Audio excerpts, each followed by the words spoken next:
नमो हरिहंताय सुधरं नमो हरिहर नमो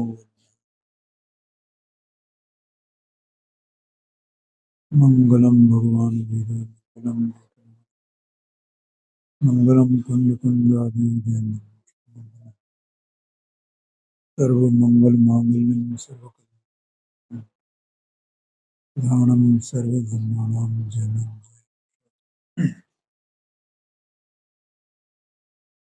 यहाँ पर चर्चा चैतन्य की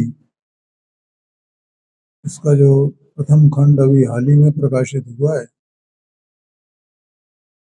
उसका स्वाध्याय चल रहा है। कल अपन ने इसका अनावरण किया था इस पुस्तक का और थोड़ा सा 4-5 लाइनों का स्वाध्याय किया। देखो, परमार्थ से आत्मा शुद्ध चैतन्य तत्व है। सामने रहा है, परमार्थ से आत्मा स्टूल ले लो, शुद्ध चैतन्य तत्व है आत्मा।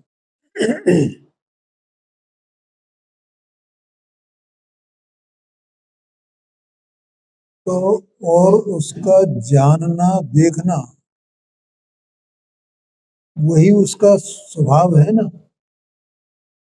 और वही उसका कार्य है ना। तो वो जानना देखना किसको जाने और किसको देखे?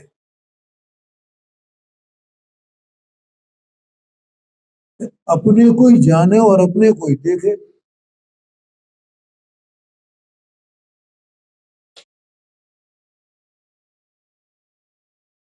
बोलो क्या करे? अपने को जाने, अपने को देखे, बस इसका एक है ना, अपने को जाने, क्योंकि जानना उसका है। जानना ज्ञेयों का नहीं है। जो जानने रूप जो भाव है वो ज्ञेयों का भाव है क्या? ज्ञेयों का नहीं है। समझ में आया ना? जब ज्ञेयों का भाव ही नहीं है तो फिर ज्ञेयों को क्यों जानना?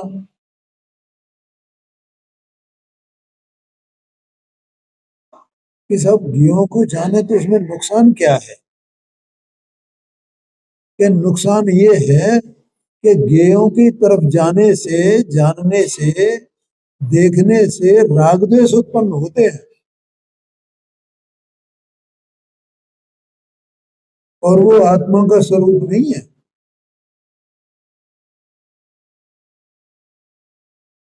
ज्ञेयों को जाने तो क्या होगा? क्या होएगा? उससे कोई नुकसान होएगा? यहाँ है, अनाद से इसने यही तो किया है ना, कि मैं ज्ञेयों को जानूं, ज्ञेयों को जानूं, ज्ञेयों को जानूं, और अपने को ऐसे ही मानता आया है कि मैं ज्ञेयों को जानने वाला हूँ।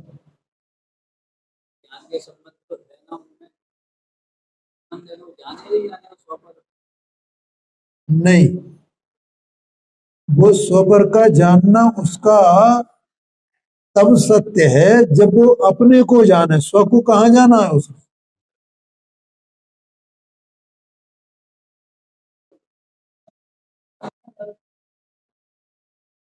क्या कहा?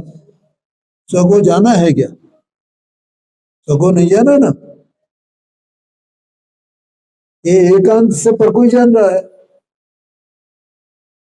वो पर को जान रहा है मतलब ये मानता है कि मैं पर को जानने के स्वभाव वाला हूं, बस एकांत सा, और मेरा कुछ कार्य नहीं है। जबकि वास्तव में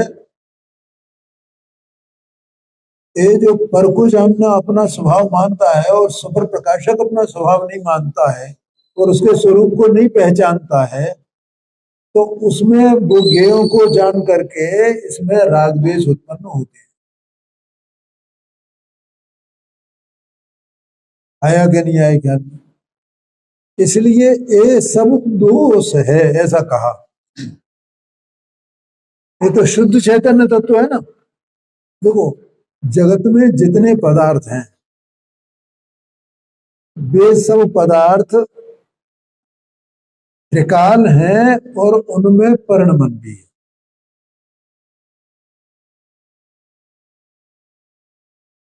आया कि नहीं आया? कोई वस्तु ऐसी है जिसमें परिणमन नहीं हो, उत्पादय नहीं हो? सब में है। अब वो उसमें उत्पादय होता है तो वो कैसा होना चाहिए? चार द्रव्यों में जो उत्पादय होता है ना, वो उनके स्वभाव के अनुरूप ही होता है। इसलिए वे त्रिकाल स्वभाव रूप अवस्थित हैं, ऐसा कहा जाता है। अब बचे दो, जीव और पुद्गल। तो यहाँ पुद्गल अगर विभाव रूप परिणमन करता है, स्वभाव रूप नहीं करता है, तो इसमें जीव का क्या लेना देना उससे? ये तो उसका स्वभाव ही है ऐसा, और उसका विभाव भी क्या है? स्कंद रूप परिणमन करना, ये उसका विभाव है।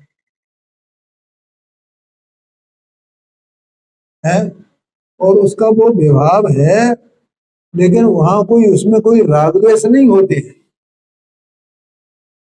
लेकिन जीव एक ऐसी वस्तु है कि इसका जो उत्पाद वे है ना, वो उस उत्पाद वे इसका सम्यक रूप नहीं है। क्योंकि ये इसका स्वभाव कैसा है? ज्ञाता दृष्टा। तो इसको पर्याय में भी ज्ञाता दृष्टा रूप उत्पाद में होना चाहिए ना। ज्ञाता दृष्टा, ज्ञाता दृष्टा, ज्ञाता दृष्टा, ज्ञाता दृष्टा, ज्ञाता दृष्टा, ज्ञाता दृष्टा, ये राग द्वेष होने चाहिए। अब ये ज्ञाता दृष्टा रूप कब परिणमन करे?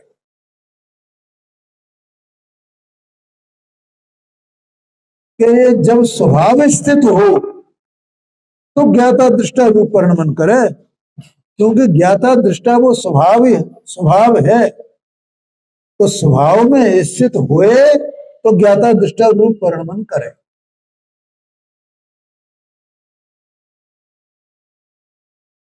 बोलो, समझ में आया कि नहीं? इसका मतलब स्वभाव से बाहर ना निकले, ये ज्ञाता दृष्टा रूप परिणमन करना है।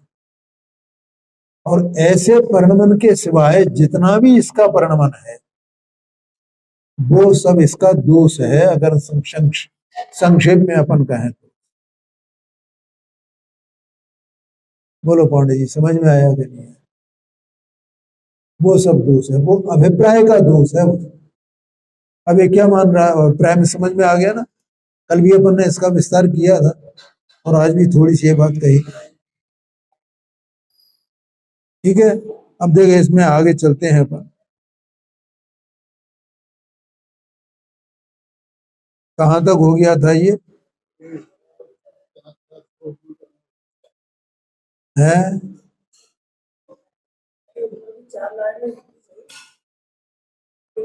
ये नियम से होता है।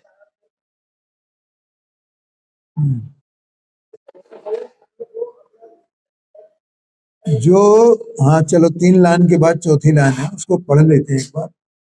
जो अन्न के साथ अहम रूप और अन्न के साथ एकत्व रूप अन्य को अपना जान लेना, ये नियम से होता है। क्या होता है? यहाँ दोष का स्वरूप बता रहे हैं, दोष दोष को परिभाषित किया है। क्या दोष है? कि अपने सिवाय अन्य को, आप कौन है? आप शुद्ध चैतन्य तत्व है। ये बार बार याद करना। आप कौन है? शुद्ध चैतन्य तत्व। आत्मा शुद्ध शुद्ध चैतन्य की शिला है, मूर्ति है। शिला समझ गए ना आप? तो शिला जानते हो? हाँ, ये बात चट्टान है वो शुद्धता की, शुद्ध चैतन्यता की चट्टान। शाबाश, वो चट्टान है शुद्ध चैतन्यता की। बोलो, समझ में आया? तो उसमें जो है अब वो शुद्ध चैतन्यता की चट्टान, शिला, उसमें उसका जो उत्पाद में होगा, क्यों उत्पाद में तो वो रोक नहीं सकता, वो अकेला ऐसा तो है नहीं कि वो निष्क्रिय हो, है? निष्क्रिय नहीं है।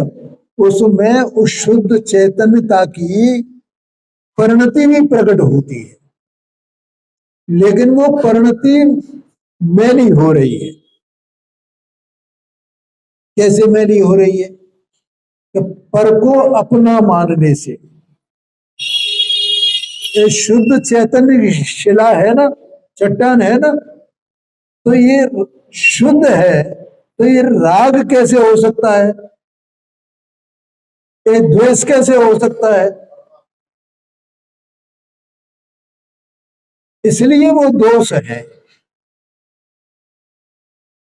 पर को अपना मानना, तू कौन है भाई? तू तो शुद्ध चैतन्य की शिला है, चट्टान है, मूर्ति है। तो तू अपनी मूर्ति को तो देखता नहीं है, और एक देह की मूर्ति को देखता है, कर्म की मूर्ति को देखता है, उसको जानता है, स्त्री पुत्रादि को देखता है, सबको बाहर में देखता है। बोलो, समझ में आया? और इसकी जितनी भी क्रिया करता है, अणुव्रत महाव्रत आदि की, उसको अपनी देखता है। ये कौन? हाँ, चैतन्य की चट्टान, चैतन्य की शिला।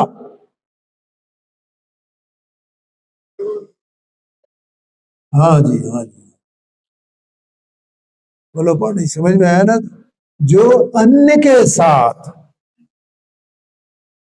अहम रूप या अन्य के साथ एकत्व रूप, ये मैं हूं, ये मेरा है, मैं और ये एक ही हूं, ये अभिप्राय का दोष हुआ ना। ये महामृत पाले तो भी वो महामृत के विकल्पों के साथ क्या करे? एकत्व करे। यही मैं हूं ना। मुझे गुरुदेव सिंह फरमाते थे, जो ऐसा मानता है कि मैं मुनि हूं, मैं चुल्लक हूं, मैं येलक हूं, ऐसा मानने वाला वो मिथ्या दृष्टि है। मैं श्रावक हूं, वो मिथ्या दृष्टि है। मैं प्रतिमा पालता हूं, ऐसा मानने वाला। ख्याल में आया कि नहीं है? तो कल भी बताया था, ज्ञानी को भी प्रतिमा के, अणुव्रत के, महाव्रत आदि के विकल्प होते हैं। उन विकल्पों के होने का, क्रिया के होने का निषेध नहीं है। तो फिर दोष क्या है? ए मैं हूं, उन विकल्पों के साथ जो एकत्व है ना, ए मैं हूं, ए मैं हूं, ए मैं हूं, उस क्रिया के साथ, ये मेरी क्रिया है, मैं इसका करता हूं। बोलो, ये दोष है। आगे कहते हैं, देखो, माने उस दोष में ये नियम से होता है, ऐसा बताया ना, नियम है ये। जब वो मेरा अज्ञान भाव है, ये अलग बात है, लेकिन ये दृष्टि कह रहा है थोड़ा सा। विकल्प में एकत्व क्या है? विकल्प में अहमपना क्या है? ये भी पड़ेंगे, महागत भी पड़ेंगे, और विकल्प भी रहेगा। दृष्टि ये अभी बोला ना, ज्ञानी की नहीं बात, नहीं, मैं अज्ञानी की बात कर रहा हूं। एकत्व किसको है? ममत्व किसको है? कर्तव्यना किसको है? यही बात है। इसलिए मैंने कहा ना विकल्पों का निषेध नहीं, क्योंकि विकल्प तो ज्ञानी को भी होते हैं ना, क्रिया तो ज्ञानी को भी होती है ना, उसका निषेध नहीं। तो निषेध का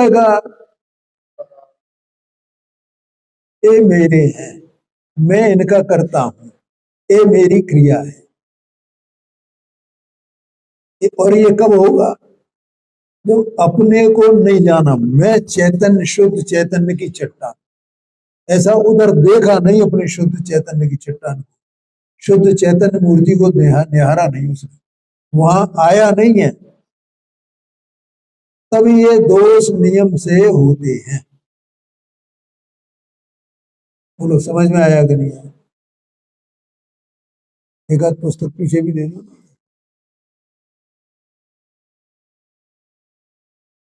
दे दो। आगे कहते हैं देखो, जब तक अपने चैतन्य में, आगे बात, जब तक अपने चैतन्य में अहम और अपने चैतन्य में ही दर्शन और ज्ञान का एकत्व न हो। क्या कहा? अभी मैंने बताया था वो ज्ञान किसका है, दर्शन किसका है, ये जो परिणाम है ना दर्शन का, ज्ञान का, उपयोग का, ये किसका है? किसका? बाहर से आ रहा है, शरीर में से आ रहा है, इंद्रियों में से आ रहा है, तो किसका है? कहां से आ रहा है? आत्मा में से आ रहा है। तो आत्मा का हुआ ना, तो उसे किसको देखना चाहिए, किसको जानना चाहिए, किसमें अहम करना चाहिए?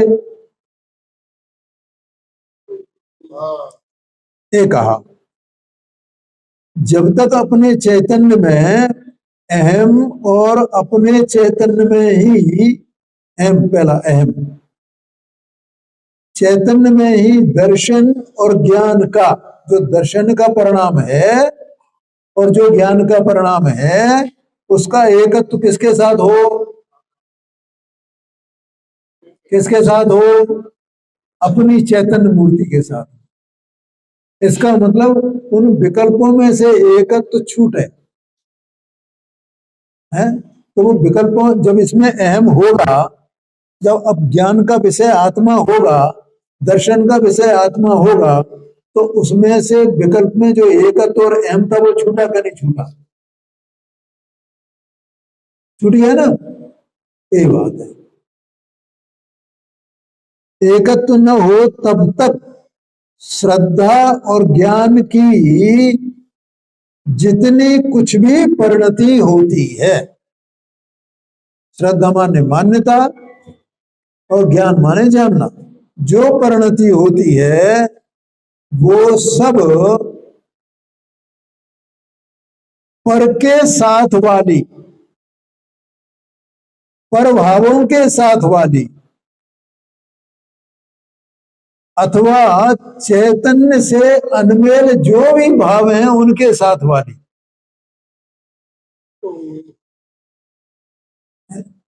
और तो क्या कहें, कदाचित शुद्ध भाव हो तो उनके साथ वाली, उनके साथ अहम रूप और एकत्व बुद्धि, एक अभिप्राय का दोष है।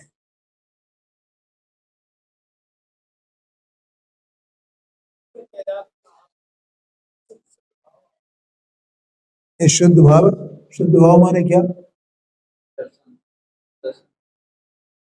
सम्यक दर्शन, सम्यक ज्ञान, ये शुद्ध भाव है ना, है? और उन शुद्ध, अपने शुद्ध चैतन्य तत्व को छोड़ करके उसमें अहम करे। क्या अहम करे? कि मैं सम्यक दृष्टि हूं। बोलो समझ में आया कि नहीं? अहम काय में छोड़ दिया? जो शुद्ध चैतन्य की चट्टान है उसमें अहम छोड़ दिया ना, किसमें अहम कर लिया? क्यों? वह शुद्ध भाव में अगर अहम करने जाएगा तो वहां नियम से विकल्प उत्पन्न होता है। इसका मतलब विकल्प में एकत्व किया है उसने, आया समझ में? इसलिए उसका ज्ञान कराया है यहाँ पर। हाँ जी, हाँ जी। माने शुद्ध पर्याय में भी अगर अहम करे, क्योंकि अपने तत्व को छोड़ दिया उसने, अपनी चट्टान को छोड़ दिया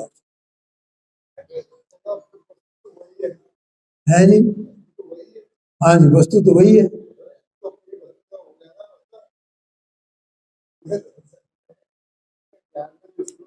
तो उस सम्यक दर्शन को याद क्यों कर रहा है कि मैं ये सम्यक दृष्टि हूं, मैं शुद्ध चैतन्य की चट्टान हूं ना, ये सम्यक दर्शन मुझे नहीं चाहिए।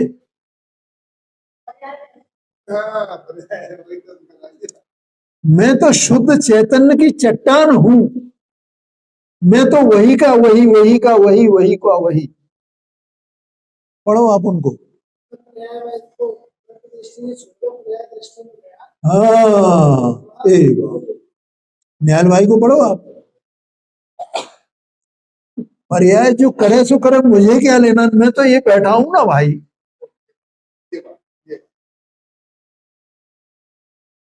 कल भी इन्होंने प्रश्न किया था, तब मैंने उत्तर दिया था। क्यों, ये समझ में आया कि नहीं है? बहुत कठिन बातें हैं।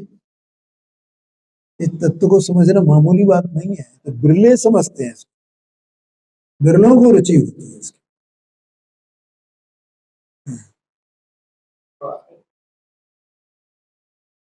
ये अभिप्राय का दोष है।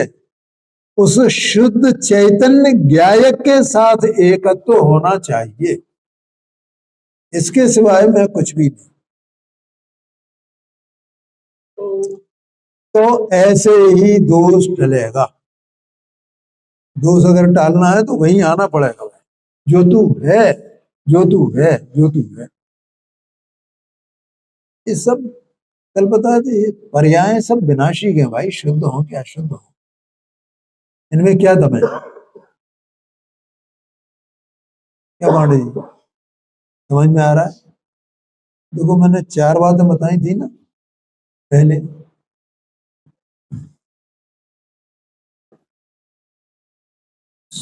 पहली बात, सो पर की सत्ता का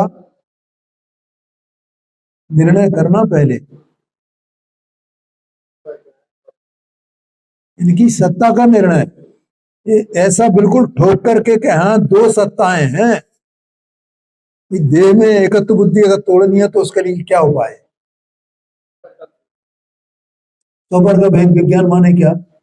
भेद विज्ञान माने 4 बातें, दोनों की सत्ताएं हैं, दोनों की सत्ताएं न्यारी न्यारी हैं, दोनों माने अपने अपनी सत्ता इसमें भिन्न स्वीकार करना। फिर वे सत्ताएं हैं तो फिर कैसी हैं वे? द्रव्य गुण पर्याय रूप से, उत्पाद व द्रव्य रूप से। एक दूसरी बात है, इसका निर्णय करो। ठीक है। फिर तीसरा, कि जब वे सत्ताएं भिन्न भिन्न नहीं है तो उनकी एक दूसरे में कोई पर्याय को स्पर्श करेगा, एक दूसरे के उत्पाद को कोई स्पर्श करेगा, उनके कार्य को करेगा, कि देह इसके उत्पाद व्यय को करे और ये देह के उत्पाद व्यय को करे, कर सकता है? बोलो पांडे जी, ये तीसरा पॉइंट है ना। तो फिर ये घर गृहस्थी का उत्पाद व्यय तो कर सकता है ना, व्यवसाय का उत्पाद व्यय तो कर सकता है ना, दूसरों को समझाने का, दूसरे से समझने का उत्पाद व्यय तो कर सकता है ना।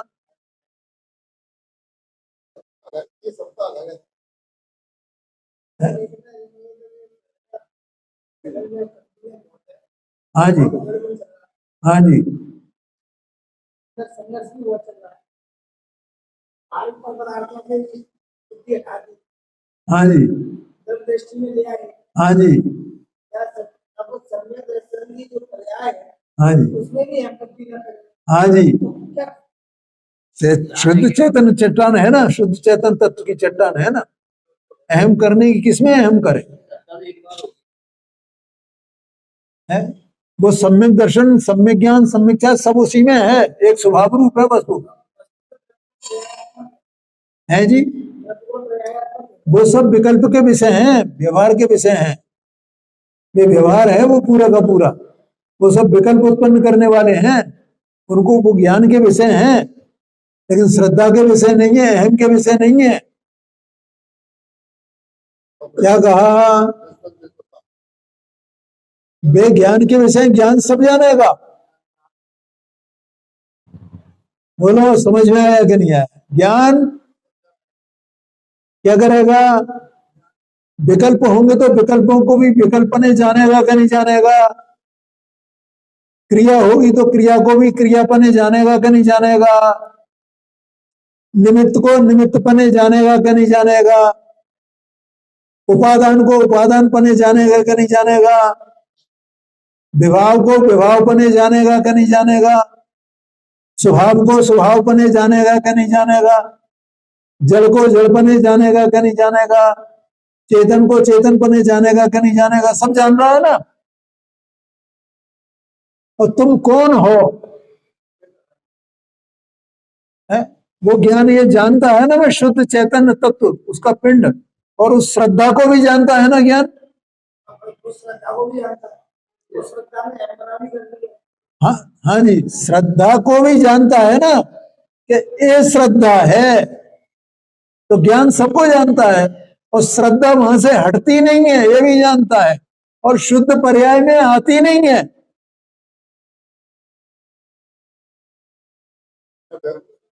क्या कहा? अहम उसमें आ जाए तो क्या होगा? श्रद्धा बिगड़ेगी कि नहीं बिगड़ेगी? तो श्रद्धा के स्वरूप को जानता है कि नहीं जानता है? क्या ये सब जानना ये ज्ञान का काम है। श्रद्धा तो एक जगह बैठी है।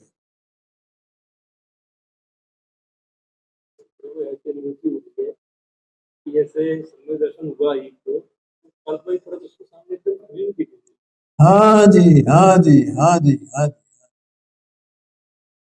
अरे उसे अब केवल ज्ञान होने में क्या देर है? कोई देर है? देरी है क्या? क्या कहा? अरे 8-10 भाव लग जाए ना तो वो कोई देरी नहीं है, क्योंकि अभी तो कितना काल निकल गया है, उसके सामने नापो उसको। समुद्र में एक बूंद के बराबर है 8-10 भाव। क्या कहा? तो केवल ज्ञान में जैसा सब लोकालोक सब कुछ जानने में आता है, वैसा इसके ज्ञान में जानने में आता है। और तो भी सब लोकालोक जानने में आ रहा है, तो भी भगवान का उपयोग अपने स्वभाव से चिकता नहीं हो, उसी में निमग्न है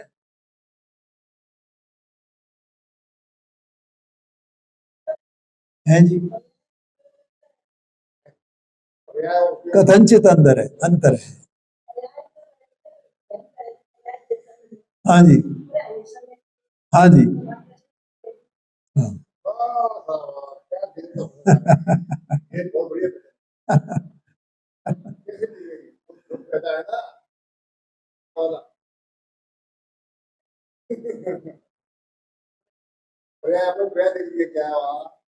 प्रश्न समझ में आया कि नहीं आया? पर्याय तो एक समय की और पर्याय उसमें अहम करेगी। मैं आपसे पूछता हूं कि ए जीव रागी द्वेषी कब से है? और वो राग द्वेष तो एक समय का है, राग द्वेष की पर्याय तो एक समय के आए, तो फिर अभी तक क्यों है राग द्वेष? इसका तो नाश हो जाना चाहिए ना। उत्तर मिला क्या नहीं मिला?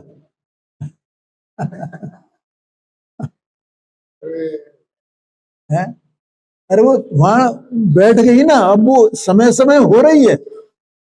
भगवान का केवल ज्ञान है तो शादी अनंत काल तक रहेगा ना, वैसा का वैसा ही हर समय परिणमन चल रहा है उसमें। द्रव्य में कुछ नहीं होता, शुद्ध चैतन्य की शिला है ना, उसमें कुछ नहीं होता, कार्य तो सब पर्याय में ही होता है। लेकिन एक बार जो कार्य प्रारंभ हुआ तो समय समय समय समय समय समय वैसा का वैसा ही वो वस्तु का ही परिणमन है। उस शुद्ध चैतन्य तत्व जो शुद्ध शिला है, उसका ही वो उत्पाद व रूप परिणमन चल रहा है। अगर उसका ही अभाव हो जाए तो इसका मतलब वस्तु में से उत्पाद व्यय का अभाव हो गया, तो उत्पाद व्यय का अभाव हो सकता है, क्योंकि वो तो वस्तु के स्वभाव ही है, स्वभाव का अंश है। उत्पाद भेद, पर्याय, परिणमन। बोलो समझ में आया कि नहीं आया? बढ़िया प्रश्न। वो श्रद्धा एक बार यहाँ बैठ गई ना, ये शुद्ध चेतन, तो उसको पकड़ लिया उसने बस। अब इस मेरा कौन है वो श्रद्धा है, मेरा कोई नहीं है। सब ये पूरा डिपार्टमेंट ज्ञान का है, मेरा कौन है और कौन नहीं है वो सब करता है। श्रद्धा तो एक जगह बैठ गई। ज्ञान तो सबको जाने, स्व को जाने, पर को जाने, स्व के विशेषों को जाने, पर के विशेषों को जाने, सबको जाने। ज्ञान को क्या है? और वो ज्ञान आत्मा ही तो, और कौन है? क्या कहा? वो आत्मा जो शुद्ध चैतन्य तत्व की जो शिला है, उसका ही परिणमन तो वो है ना। लेकिन वो परिणमन में अहम नहीं करता है। वो तो शुद्ध जो चैतन्य तत्व जो शिला है उसमें अहम करता है। कार्य तो पर्याय में होगा। बोलो समझ में आया कि नहीं?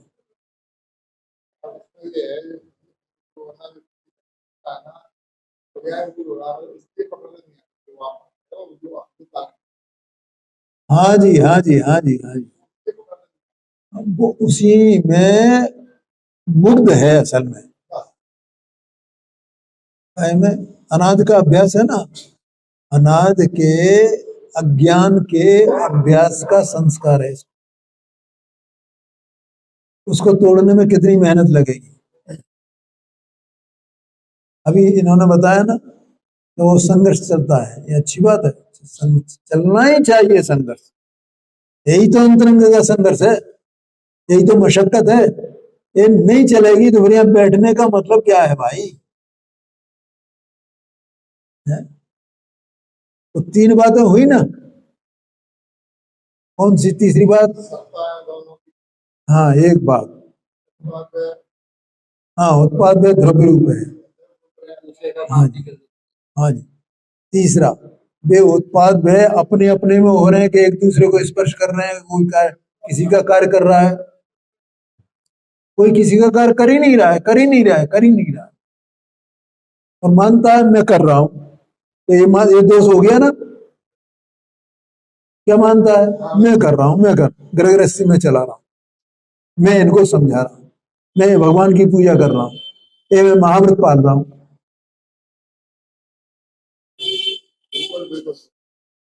बोलो समझ में आया कि नहीं आया? ये दोष है। अगर ऐसा जाने के ये इसको स्पर्श करते ही नहीं है, एक दूसरे कुछ कर ही नहीं रहे, मैं ये घर गृहस्थी का करने वाला हूं ही नहीं, तो भाई तू कौन है फिर? तेरा सत कैसा है? कहाँ है तू? कहाँ रहता है? तो कुछ करता ही धरता नहीं है, तू तो अपने में ही रमने वाला है, पर का कुछ करने वाला नहीं ना। नक्की करना पड़ेगा ना। अब जहां जहां मैं जा रहा हूं, जहां जहां मेरी बुद्धि पड़ी हुई, जहां जहां मेरी कर्ता बुद्धि पड़ी हुई है, जिस जिस कार्य को मैं अपना कार्य मानता हूं, वहां वहां देखो कि क्या ये मेरा कार्य है, क्या ये मेरा कार्य है। अगर ये मेरा कार्य नहीं है तो फिर चौथा पॉइंट है, मेरा कार्य क्या है? मैं कहां बैठूं, कहां विश्राम पाऊं, क्या स्वरूप है मेरा? क्या कहा? विश्राम कहां पाऊं मैं?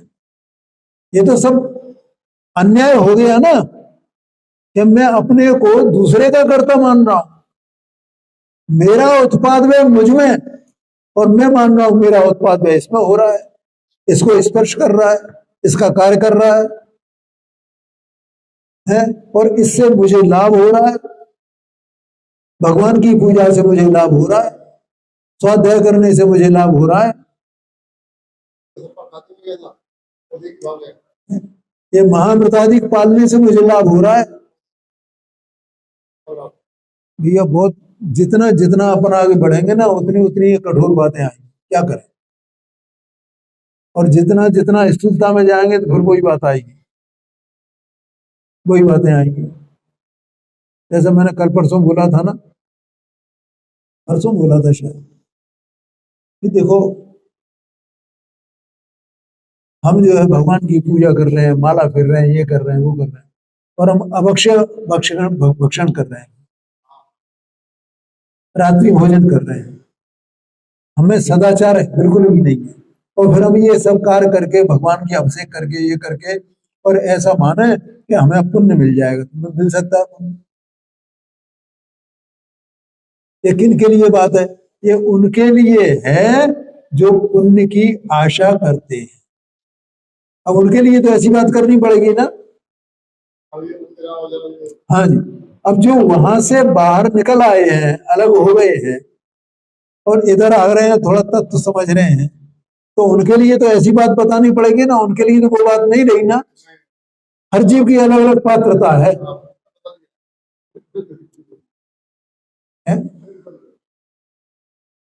वे जो हैं इस बात को सुनने के, पचाने के पात्र नहीं है। जो इस बात को सुनने के, पचाने के पात्र हैं, उन्हीं से ये बात कही जाएगी। मैं नहीं कह रहा हूं, ये आगम में कही गई बात है, भगवान ने कही है भाई। भैया ऐसा कहा कि उपदेश किसके लिए है? कि जिसको पचे उसके लिए, और जिसको नहीं पचता हो उसको उपदेश दे तो वो तो मतलब बेकार है, उसका सब झूठा है, ये समझना। तो वो जो उपयोग है ना, वो जो उत्पाद में है ना, तो उत्पाद में वही तो उपयोग है। अभी प्रश्न किया था कि पर्याय में और उपयोग में क्या अंतर है। तो देखो, पर्याय तो अनेक प्रकार से कही जाती है, लेकिन उपयोग एक ही प्रकार से कहा जाता है, एक ही प्रकार का है। अब उसके भेद किए जाते हैं। कैसे भेद किए जाते हैं?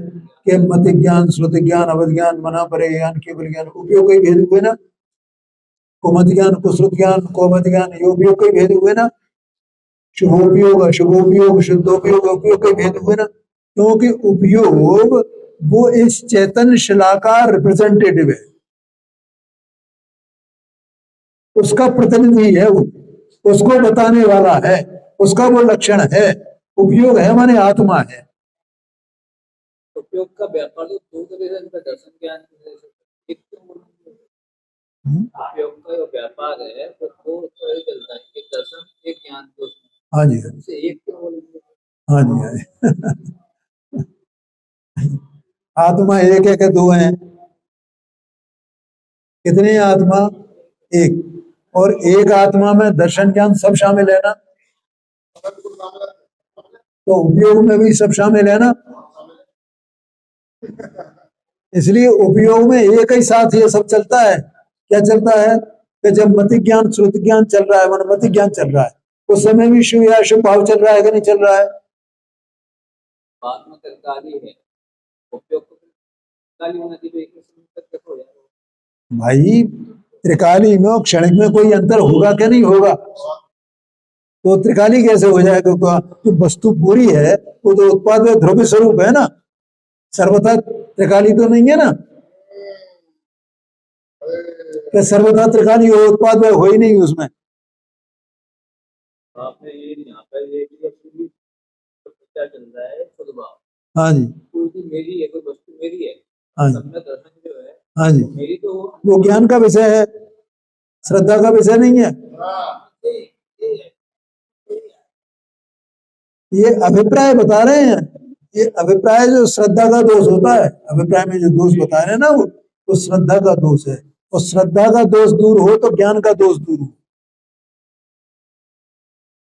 तो मिथ्या दर्शन है तो ज्ञान कैसा है? अब ये अपना ज्ञान ये सबको अलग अलग जान रहा है क्या?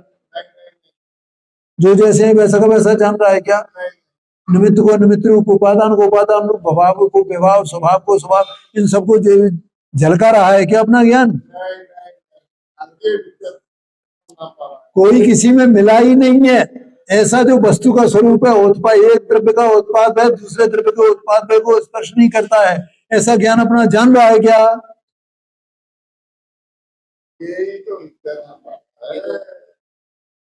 ऐसा नहीं जान रहा है। क्यों? क्योंकि श्रद्धा मिथ्या है, ये अभिप्राय का दोष। और जब वो अभिप्राय का दोष निकल जाए तो वो श्रद्धा सब जानने लगेगी, वो ज्ञान सब जानने लगेगा, ज्यों का त्यों सब कुछ। अभिप्राय का दोष मैं सकता ही नहीं। हाँ जी। दर्शन मेरी जो है मैं से अपना मान रहा हूँ। अरे भाई तो वो ज्ञान का विषय है ना, कह तो रहे हैं आपसे। अच्छा मान अनंत गुण भी अपने हैं ना, तो कहाँ से आए वे 47 शक्ति कहाँ से आए, किसका विषय है? असंख्यात प्रदेश किसका विषय है? श्रद्धा के विषय नहीं है ये बिल्कुल भी।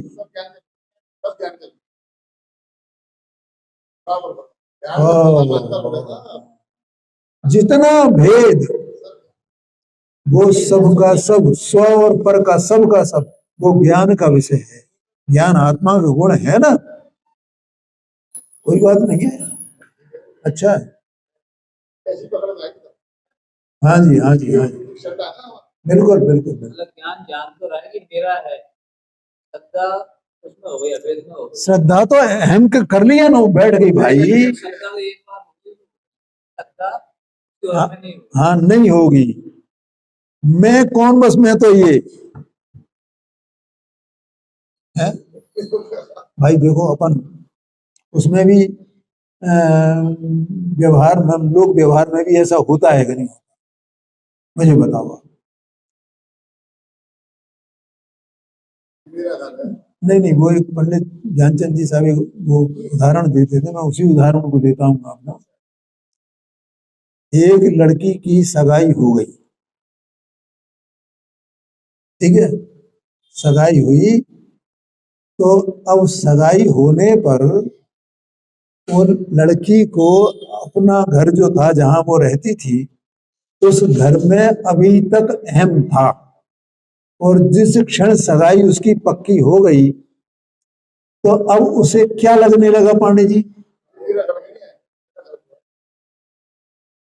मेरा घर तो वो है, मेरा परिवार तो वो है, जो उनका गोत्र है वो मेरा गोत्र है, इनका गोत्र मेरा गोत्र नहीं है, इनका घर मेरा घर नहीं है। कहाँ अहम हो गया उसका?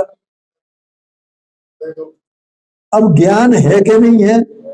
ज्ञान अभी जान रहा है कि नहीं जान रहा है कि ये घर भी मेरा और वो घर भी मेरा है। इन पर ये परिवार वाले भी मेरे ही हैं और उसके परिवार वाले भी, उस परिवार के लोग भी मेरे ही हैं। ज्ञान सब जानेगा कि नहीं जानेगा? लेकिन श्रद्धा क्या करेगी? कैसा अहमपना बैठा है, कैसा बैठा है कि जब शादी हो जाएगी ना तो उसके बाद उसे अपना घर, जिस घर में वो 20 साल 25 साल रही, उसे वो पराया लगने लगेगा। जितना जितना वो वहां जमेगी रमेगी, उतना उतना उसमें परायापन आएगा उसे। तो वो अपने घर में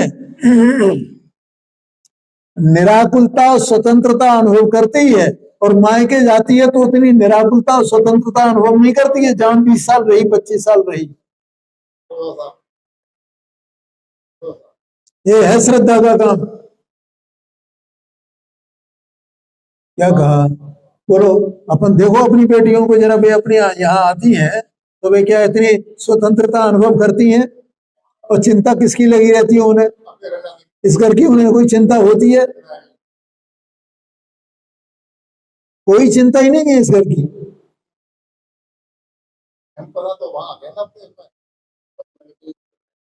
बोलो भैया, समझ में आया ना? ऐसा है, ज्ञान सब जानता है, ज्ञान सब जान रहा है। बढ़िया दृष्टांत दिया उन्होंने।